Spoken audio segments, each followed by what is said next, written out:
వైమానిక దాడులు, బాంబు పేలుళ్లు, విధ్వంసాలు, ఆకలి చావులతో రెండేళ్లుగా అల్లాడిపోతున్న కల్లోలిత గాజా స్ట్రిప్లో శాంతి సాధనకు ఎట్టకేలకు అడుగులు పడ్డాయి.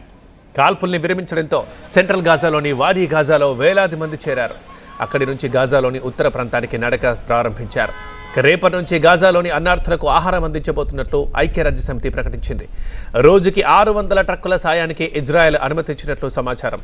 దాదాపు 1,70,000 టన్నుల సాయం గాజాలోకి ప్రవేశించేందుకు ఇప్పుడు సిద్ధంగా ఉంది. అయితే రానున్న 72 గంటల్లో హమాస్ చెరలోని 48 మంది బందీల విడుదల జరగనుంది. ఇందులో 20 మంది సజీవంగా ఉన్నారని తెలుస్తోంది.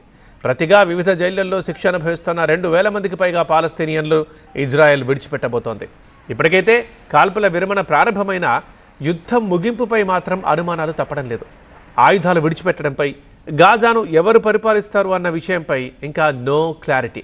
మరోవైపు ట్రంప్ సోమవారం ఇజ్రాయెల్లో పర్యటిస్తారు. ఆ దేశ పార్లమెంట్ను ఉద్దేశించి ప్రసంగిస్తారు. Israel parliament speaker Amir Ohana ఆహ్వానంతో ఇజ్రాయెల్ వెళ్తున్నారు ట్రంప్.